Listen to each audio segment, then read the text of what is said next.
Boa noite, boa noite. Estamos chegando para mais uma aula de língua portuguesa. Hoje é terça-feira, é dia que a gente estuda os gêneros textuais, não é verdade? Então, para você que estava aí aguardando por nossa aula, nosso boa noite, você que nos acompanha de casa, pela televisão, nosso boa noite especial, você que está na escola também com seus colegas, nosso boa noite. E é o seguinte, se você está na escola, mas você não consegue mandar mensagem pelo IPTV, você que está em Pajeú do Piauí assistindo a gente, quer participar da aula, pega o seu celular, entra no YouTube e participa pelo chat do YouTube, tá bom? Manda mensagem. Na aula de ontem, nós tivemos alunos que estavam na sala de aula, mas participaram pelo chat do YouTube. Então, pelo YouTube também é ao vivo e você pode acompanhar a nossa aula. Então, vamos para a aula de hoje. Hoje vamos falar de um gênero textual bastante moderno, muito utilizado. Não é que ele seja moderno por ter sido inventado agora, na verdade é um gênero que já existe há bastante tempo. Mas principalmente agora na era digital, o infográfico ganhou uma importância muito mais significativa, certo? Hoje o infográfico é utilizado em todas as áreas de trabalho. Para qualquer tipo de comunicação, para qualquer tipo de evento, um infográfico sempre cai muito bem. Então, vamos para a aula de hoje falar sobre esse gênero textual bastante utilizado no nosso dia a dia, certo? Nas nossas agendas, nos nossos calendários, nas nossas rotinas de estudo. A gente sempre tem à mão um infográfico, que é cheio de informações. Então, vem para a aula que hoje vamos falar do gênero infográfico. Vamos começar então aqui falando do objeto do nosso conhecimento, né? Que é o gênero textual, que é publicitário, mas também é informativo, é bom acentuar isso. O infográfico, ele pertence ao gênero jornalístico, mas ele também é informativo, né? Ele é publicitário e é, ao mesmo tempo, informativo. Então, vamos falar mais sobre esse gênero textual que é o infográfico. Você consegue colocar aí na sua mente, você consegue mentalizar agora a imagem de um infográfico? Você já recebeu algum desses tipos de informes, né? Porque, como o nome já diz, infográfico é um gráfico de informações. É um gráfico cheio de informações. E, como eu falei no início da aula, ele pode vir de variados temas, né? Pode ser um infográfico relativo à saúde, à segurança e, às vezes, até mesmo relacionado a conteúdo de estudo, tá bom? Assim, tipo os mapas mentais que a gente cria. Então, o infográfico é um gênero textual não muito moderno, mas bastante utilizado, certo? E é um gênero que traz para a gente tanto a informação como a imagem. Gênero verbal, não verbal, cheio de mensagem e cheio de imagem, como vocês podem observar por essa imagem. Olha só aí um exemplo de infográfico, tá bom? Se você observar, tem várias dobras nesse folheto, né? Vocês observam aqui, ó, que tem essas dobrinhas, essas curvas, porque você pode também dobrar o infográfico. Igual, ele lembra o quê? Se você estiver observando, ele lembra uma carteira de vacinação, não lembra? Aquela carteira de vacinação de quando a gente era criança, que a pessoa abre ela inteira e vai fazendo as anotações, as observações. Pois, olha, se eu falar para vocês que a carteira de vacinação é uma espécie de infográfico, porque é uma tabela, né? Na verdade, é uma tabela, um gráfico, onde vão sendo colocadas informações, atualizando a situação de vacina, de controle de vacina dos nossos filhos. E vocês se lembram que, na época, né, há bem pouco tempo, todos os programas de governo, para poder você ter assistência à saúde gratuita ou a outros benefícios, um dos documentos mais necessários da criança era a carteira de vacina atualizada. Até mesmo para a gente viajar, quando nós tínhamos que sair de uma cidade para outra, de um estado para outro, a Polícia Rodoviária Federal costumava parar os carros e, se tivesse criança dentro do carro, eles geralmente pediam que a gente, para ver a carteira de vacina da criança, tá bom? Hoje é que não se faz mais esse trabalho, porque, infelizmente, a vacina foi relegada, né? Foi colocada aí em segundo plano. Então, muita falta de informação, a gente vivendo em plena era de comunicação, não é, Marcos Vinícius? A gente vivendo em plena era de comunicação e de informação, a gente vive aí um momento também de desinformação. Então, observem aqui na imagem que se trata de o que é um infográfico, certo? É uma folha de papel de tamanho diferente do que as demais. Ela é dobrável, certo? Ela é dobrável, você dobra, e à medida que você vai desdobrando, ela vai trazendo outras informações. Ela pode ser constituída frente e verso, não necessariamente somente a frente, mas frente e verso, para caber mais informações. Nesse caso aqui, o infográfico, se você observar por onde ele foi publicado no site chamado Ambiental, né? Ambientalista Sem Rede. Ambientalista Sem Rede. Olha o nome do site onde a gente encontrou a imagem desse infográfico. Ambientalista Sem Rede. Então, pelo próprio site de onde foi tirado esse infográfico, o site Ambientalista Sem Rede, tu já pode presumir, não é isso? Você já pode presumir qual deva ser o tema desse infográfico, né? Qual a informação que ele vai nos trazer, qual é o tema que ele vai traduzir. Então, observa só. Em destaque, nós temos a palavra ar. Em destaque aqui a palavra ar. Aí uma informação dizendo, 22 de março, Dia Mundial da Água, precisamos falar sobre ela. Ambientalista Sem Rede. Ambientalista Sem Rede deve ser, no mínimo, uma ONG, né? Organização não governamental. Organizações paralelas, com pessoas ativistas que se unem para defender uma determinada causa. No caso, a causa ambiental, ela é defendida por diversas ONGs, incluindo, né, a principal delas aí, que defende o meio ambiente, é a ONG Greenpeace, tá bom? Greenpeace, que significa paz verde, né? A paz é verde, algo assim. Então, pelo que você vê aí, ó, ar, o título é ar, mas só que vamos falar sobre a água, tá bom? Vamos falar sobre água. E a água, ela é necessária até para a composição do ar.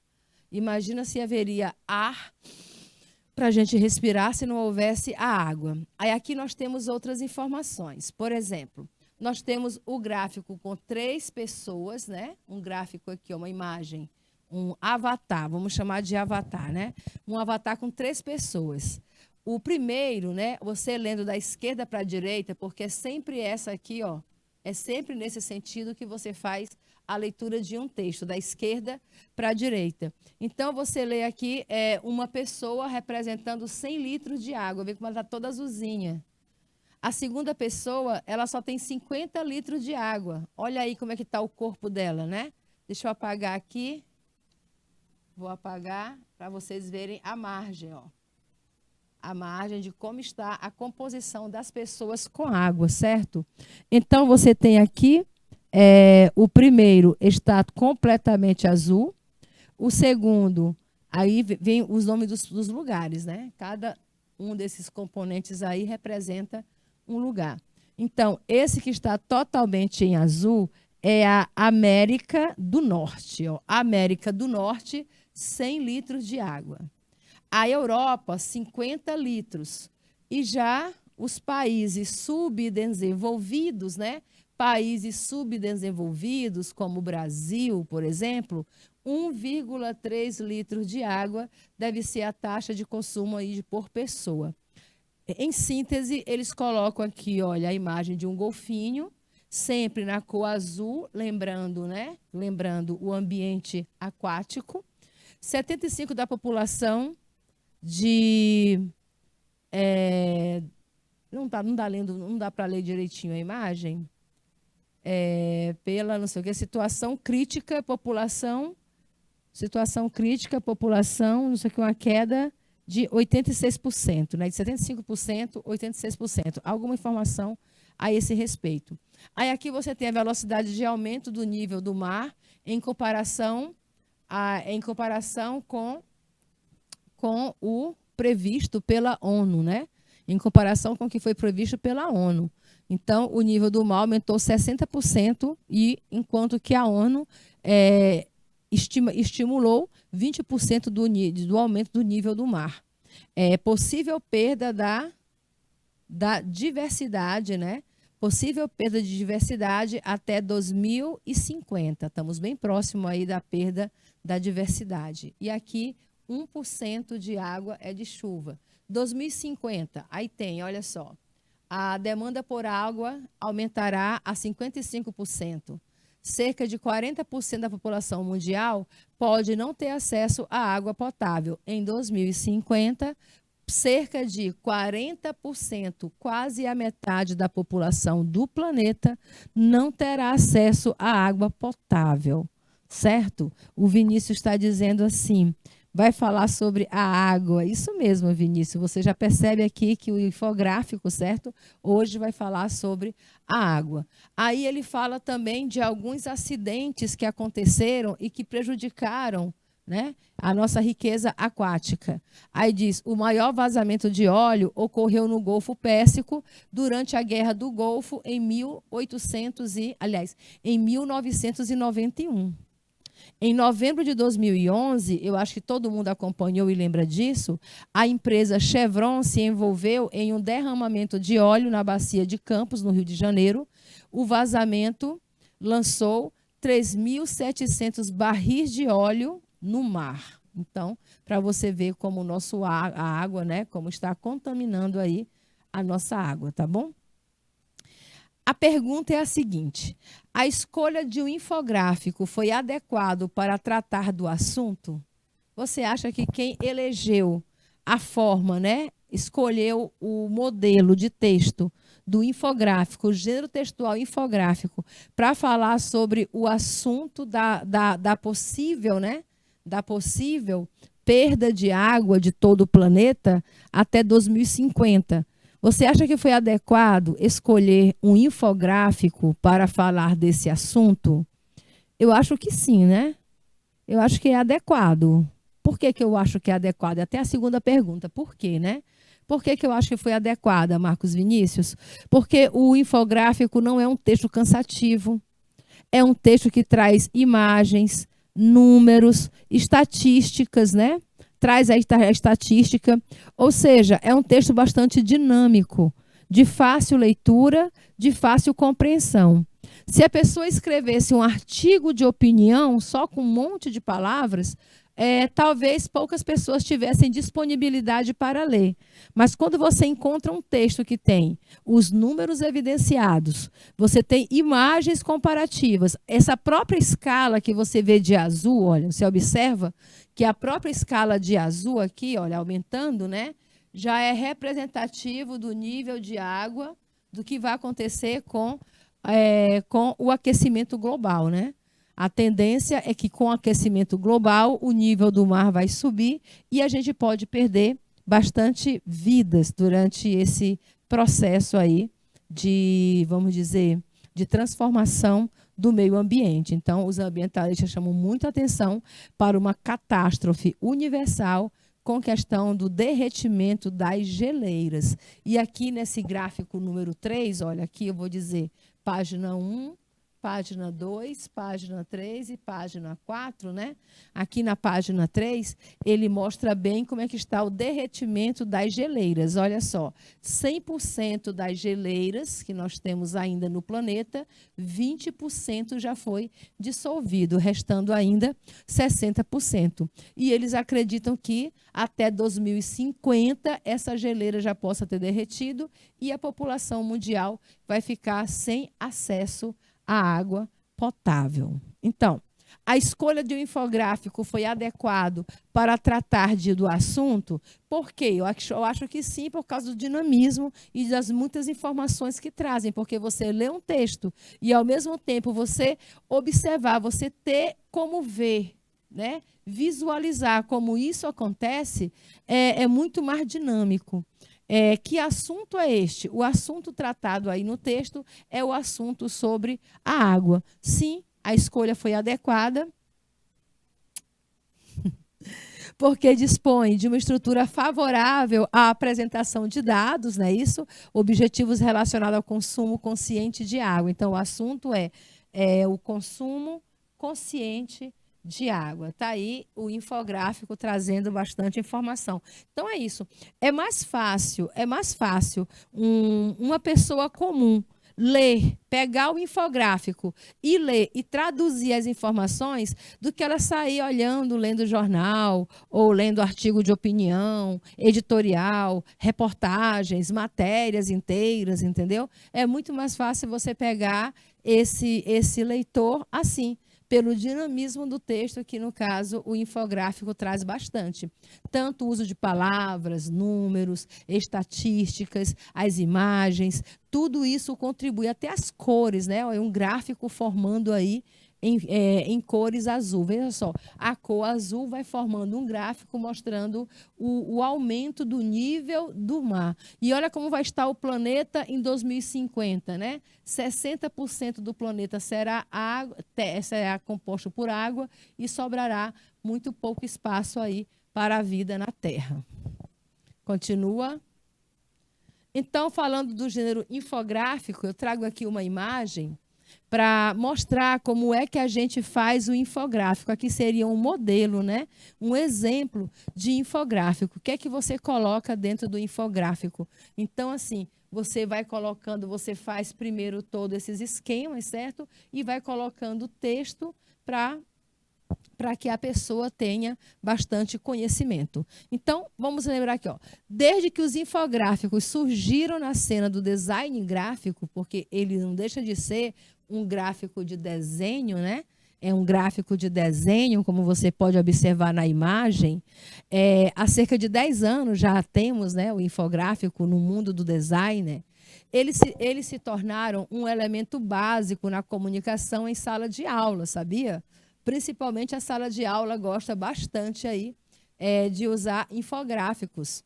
No local de trabalho, né, os trabalhos também exigem que a gente componha, quando você vai fazer uma apresentação, que você demonstre isso no infográfico, e em toda a web, ou seja, é um dos gêneros textuais também preferidos pela internet. Então, se eu perguntar quais são os locais mais propícios para leituras e para trabalho com infográfico? Sala de aula, no trabalho e até mesmo a internet. São os lugares em que mais se vê a presença desse gênero textual. Mas se você é novo no mundo do design, o termo infográfico ainda pode ser estranho para você, né? De repente, você está aí há algum tempo sem se atualizar com as modalidades textuais. Pode, e eu tenho quase certeza que sim, em algum momento você já entrou em contato com o infográfico, mas, de repente, pode não estar lembrando, certo? Mas pode soar estranho, mas é um texto muito comum a todos nós. Você pode se perguntar, o que é um infográfico? Está aí. Faça essa pergunta a você mesmo. Fique se perguntando o que é um infográfico.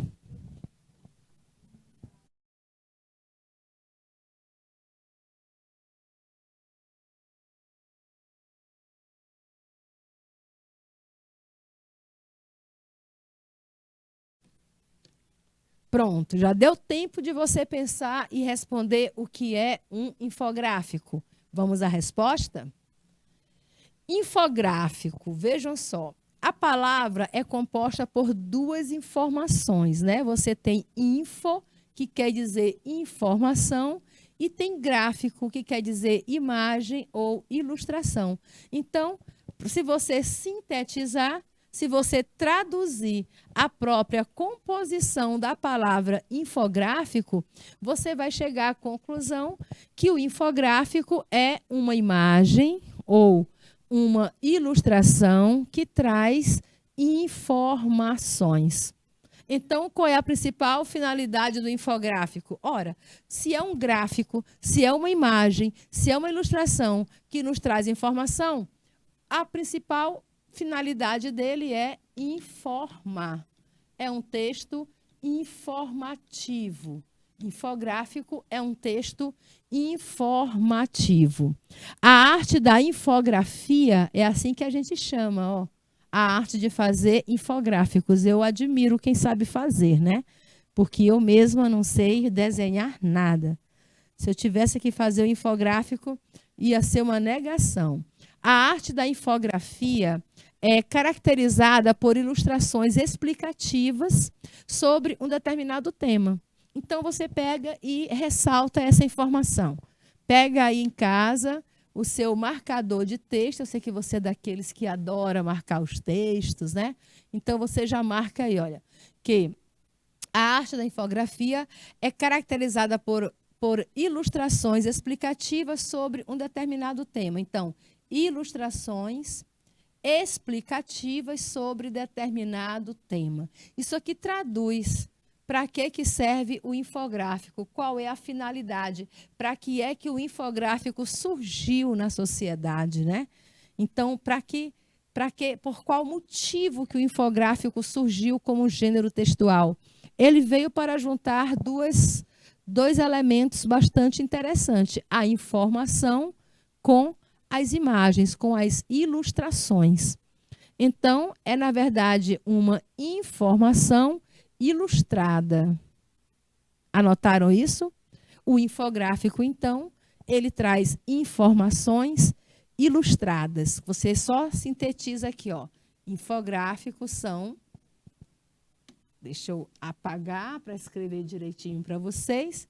No infográfico, no fato, são informações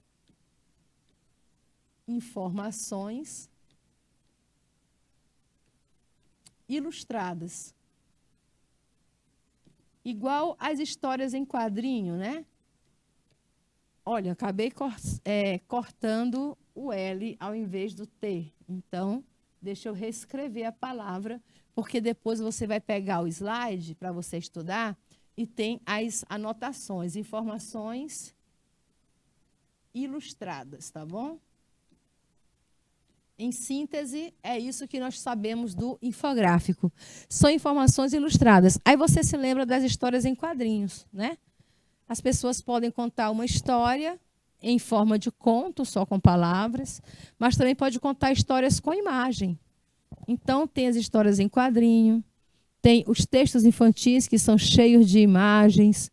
A imagem, gente, ela é muito rica em informação. Então, você vai encontrar no infográfico tanto a informação trazida pelas palavras, como a própria informação trazida pelas imagens, tá bom? As imagens são riquíssimas em informação. Nas salas de aula, os infográficos auxiliam com sucesso no processo de leitura, reflexão crítica e produção de texto. É muito comum a gente encontrar infográfico também quando você vai fazer uma redação, certo? Então, geralmente, se fala de um tema e se apresenta algum infográfico sobre o tema. Vamos fazer o seguinte, vamos ler o infográfico que está aqui sendo representado. Vamos ver qual é a informação que esse gráfico nos traz. Eu já começo lendo o infográfico pelo final. Eu começo aqui por baixo. Eu já vejo assim, ó, World Health Organization, né? Já identifiquei aqui a organização que está promovendo, aqui você chama de assinatura, tá bom? Essa parte de baixo aqui é chamada de assinatura. É onde a gente verifica quem está por trás da divulgação desse infográfico. E quem está por trás dessa divulgação é a Clean Air for Health, ou seja, ar limpo para a saúde, né? O Air Pollution, poluição do ar, e a World Health Organization, Organização Mundial da Saúde, OMS. No Brasil, a gente chama OMS, Organização Mundial da Saúde. Então, esse infográfico é de suma importância, assinado pela própria Organização Mundial da Saúde. A pergunta do infográfico: quais são as fontes de poluição do ar? Digamos que o professor de geografia ou o professor de ciências, tem hora que as disciplinas, né, elas interagem uma com a outra, então por isso que a gente chama de transdisciplinaridade, elas terminam misturando. Então, esse conteúdo pode ser estudado por ciência, esse conteúdo pode ser estudado por geografia e por algumas outras. A própria sociologia também pode estudar esse conteúdo sobre a poluição do ar. Pergunto, quais são as fontes de poluição do ar? Vocês sabem o que é que deixa o ar poluído? Que vocês sabem que a poluição do ar fortalece, né, o aquecimento global. Então, ela rompe a camada de ozônio, fazendo com que o Sol chegue com mais força ao planeta, aumentando a temperatura do planeta, aumenta o derretimento das geleiras, e aí acontece uma série de catástrofes, como a gente tem assistido nos últimos anos. Tsunamis, inundações, incêndios. De repente, você tem a região sul do Brasil, que é caracterizado por ser o lugar mais frio do nosso país, né? A região mais fria do país é o sul, e passou ultimamente, né? No ano de 2019, a região sul do Brasil enfrentou uma crise de seca enorme. Não só a região sul, na região sudeste houve seca na região em 2017, né? Em 2017, a seca foi na região sudeste. Em 2019, a seca alastrou a região sul do país. Enquanto que você viu agora, no começo de 2021, acho que você acompanhou os noticiários, você viu o Nordeste sendo invadido por enchentes. A Bahia ficou submersa, Pernambuco ficou submerso com as enchentes. Então, você chama isso de desequilíbrio ambiental. E o que é que causa o desequilíbrio ambiental? Olha, pelas informações da Organização Mundial da Saúde, tudo começa com a poluição do ar. Por isso é que vem a pergunta: quais são as fontes de poluição do ar? Aí diz assim: poluição exterior do ar afeta áreas rurais e urbanas e é causado por múltiplos fatores. Olha aí, a poluição exterior do ar, ela afeta tanto a zona rural como a zona urbana e é causado por múltiplos fatores. Então, tem vários fatores aí que colaboram com a poluição do ar, múltiplos fatores. Vamos a alguns deles aqui, ó. Primeiro lugar, né? Em primeiro lugar, em maior evidência, quem mais causa poluição no ar é a indústria de suprimento de energia. Ele queima bastante combustão, principalmente o petróleo, né? E aí a emissão dessas fumaças aí acabam contaminando a nossa camada de ozônio. Segundo maior poluidor, transporte, setor de transporte. Olha só aqui, ó, os carrinhos soltando fumaça e aí contribuindo para o aumento da poluição do ar.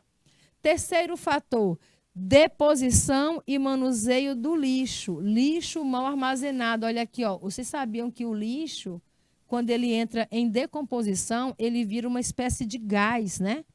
Ele vira um gás. Esse gás é altamente tóxico, viu? É tóxico e ele se espalha pelo meio ambiente e chega até a nossa camada de ozônio também.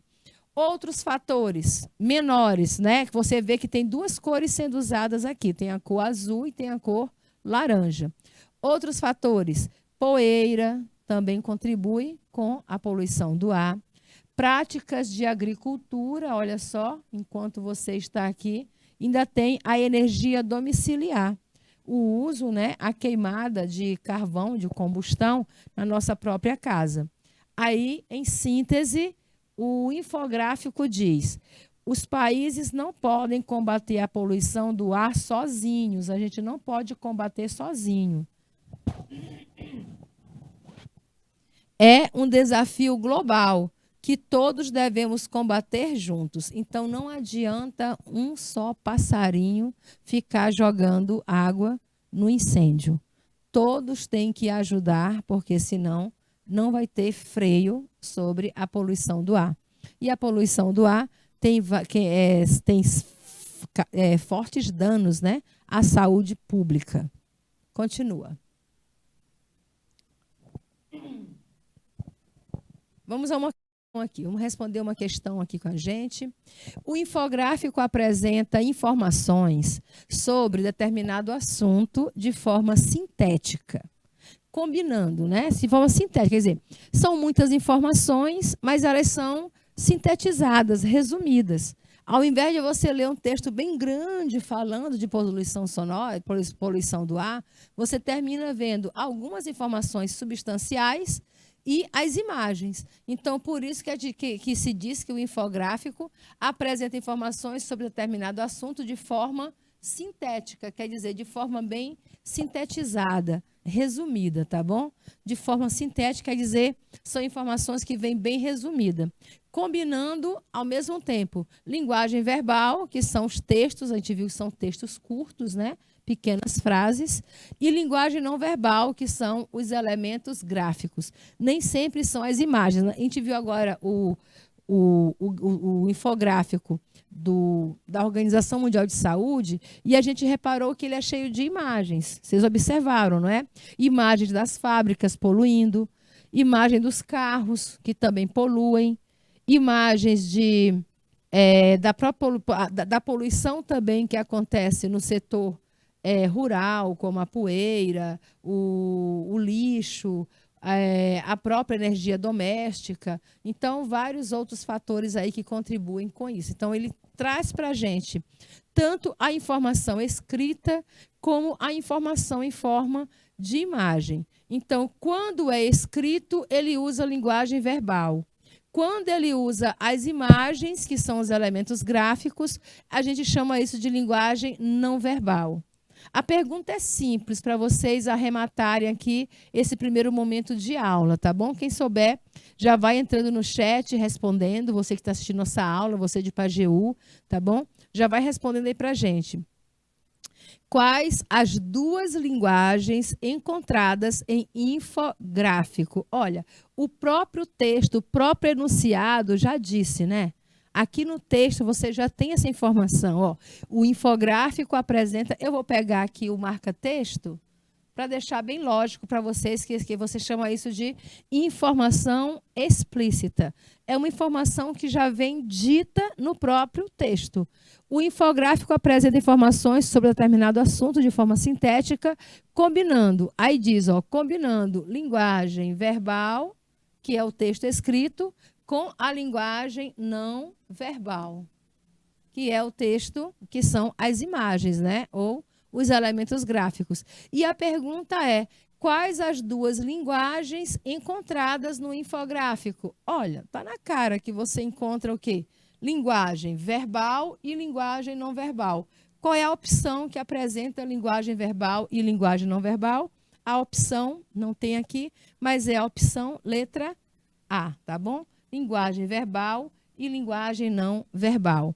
Professora, e o que é linguagem poética e linguagem não poética? Aqui é uma linguagem voltada para a poesia. Na verdade, é uma função, né? Não é uma linguagem, é a função poética, não é uma linguagem. Linguagem lírica e não lírica é a mesma coisa. A palavra lírica, queridos, tem o mesmo sentido de poético, tá? Eu posso dizer que eu fiz um texto lírico ou eu posso dizer que eu fiz um poema. Tem muito a ver o lírico com o poema. E linguagem crítica e não crítica não são formas de linguagens. Formas de linguagem são linguagem verbal e linguagem não verbal. Beleza? Então, letra A, quem marcou, quem acertou aí, parabéns. E vamos continuar com as informações. Agora vamos ver a função sociocomunicativa do infográfico. Porque o infográfico ele não nasceu para ficar engavetado. Ele não é um texto que, ao contrário do cartaz, né, quando a gente estudou aqui sobre o cartaz, a gente viu que o cartaz ele geralmente fica afixado nas paredes, nos muros, né, de locais públicos com bastante frequência de pessoas.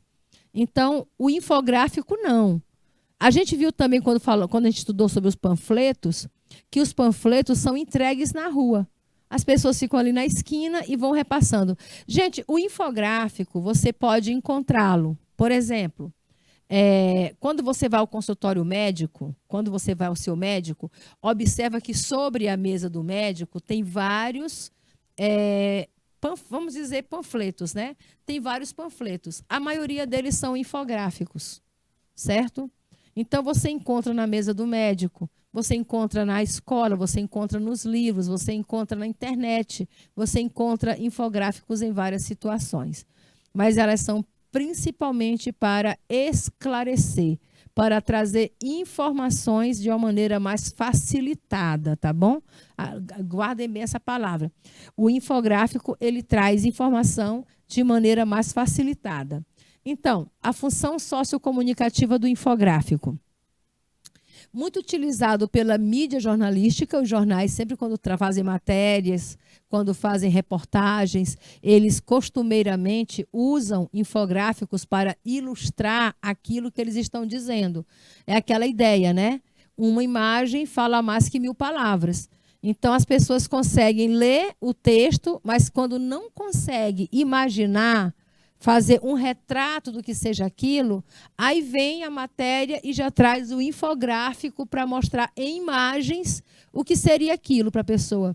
É aquele tipo de pergunta que você diz assim, olha, você entendeu ou quer que eu desenhe? A pessoa que me pergunta isso, vem cá, você já entendeu ou quer que eu desenhe? Eu respondo, desenhe. Eu adoro ler desenho. O desenho vem muita coisa explicando. Tá bom? Então, ele é muito utilizado pela mídia jornalística. O infográfico é um recurso eficaz, ou seja, é um texto eficiente, é um texto que traz resultado, certo? Visto que torna o assunto fácil, como eu falei para vocês, facilita a informação, né? É a informação de forma facilitada, olha aí, ó. Torna o assunto fácil, de forma rápida. Você vai ler um texto rápido e dinâmico. Professor, o que é dinâmico? Uma coisa que você lê com bastante pressa, né? Em tempo curto. Então, ele é bastante dinâmico de ser compreendido. Então, não tem dificuldade de você ler e compreender o infográfico. Então, reze para que quando você vai fazer uma prova, um dos textos que você vai ter que estudar seja infográfico. É só você fazer a leitura. Bora lá. Leitura de infográfico, sempre considera a leitura da esquerda para a direita. Aí eu gosto de começar a ler por aqui, olha. Esse infográfico está disponível num site chamado ResearchGate. O que é Research? Esqueci o que é Research em inglês, né? Gate é portão, ou portal, né? Então, vamos ler. A água que você não vê. O título do infográfico. Tem título. Todo infográfico tem título. A água que você não vê. Você consome sem perceber. Olha o que diz aqui, ó, o texto, o corpo do texto. Você consome sem perceber. Veja o quanto de água potável é necessário para produzir itens no seu cotidiano. Veja o quanto é necessário de água potável para a gente produzir itens do nosso cotidiano. Aí a gente vai dar importância à água potável. Professor, o que é uma água potável? É uma água do pote? Não deixa de ser, né? É por isso que o nome do pote é pote, porque ele se refere a um depósito de água potável, água própria para o consumo humano, tá bom? Água potável é uma água própria para o consumo humano. A gente tem tanto na nossa torneira que nem dá valor. Vamos lá. Vocês sabiam que para produzir cerveja, para cada 1 litro de cerveja, é necessário 5,5 litros de água? Mas como assim? Para cada litro de cerveja, a gente usa 5,5 litros de água. 5,5, 5 litros de água e meio. Para fazer, eu não sei, não entendo, nunca fiz cerveja, né? Para produzir 1 quilo de arroz, você gasta 2.500 litros de água.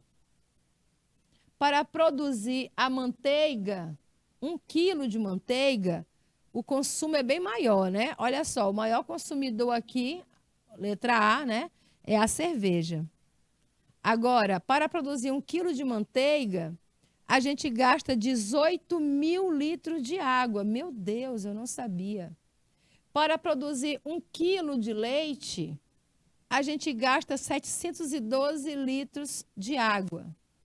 Para o queijo, nossa, queijo então que é salgado, quantas águas não se vai? Para cada quilo de queijo, foram gastos 5.280 litros de água. Até que se produza 1 quilo de queijo, já se consumiu mais de 5 mil litros de água. Quase a caixa d'água lá de casa. Para produzir 1 quilo de batata, você precisa de 132 litros de água. A carne de boi, para chegar até a sua mesa, já se gastou 17.100 litros de água. Para banana, olha, para 1 quilo de banana chegar até a sua mesa, daqui que aquele quilo de banana chegue à sua mesa, já foi gasto 499 litros de água. E a carne de frango, até que a carne de frango chegue à sua mesa, já foram gastos 3.700 litros de água. E observa aqui que esses produtos estão numa esteira, né? Numa esteira rolante, ó, como em processo de produção, beleza? Tá aí o infográfico trazendo bastante informações. Para que 1 litro de cerveja chegue ao seu consumo, foram gastos, quer dizer, o menor gasto é a cerveja, né? O menor gasto aqui é com a cerveja e o maior gasto, sem dúvida, é com a produção da manteiga. Olha aí, ó. A manteiga, aqui a letra B, é o que mais se gasta água para produzir 1 quilo de manteiga para que chegue à sua casa, né? Para que 1 quilo de manteiga chegue à sua mesa, foram gastos com ele 18 mil litros de água. Gente, são números exorbitantes. E isso nós estamos falando de água potável, água própria para o consumo humano. Hoje estamos trabalhando, estamos fazendo leitura e interpretação de textos de infográficos. A gente faz uma pausa e já a gente volta. Até já.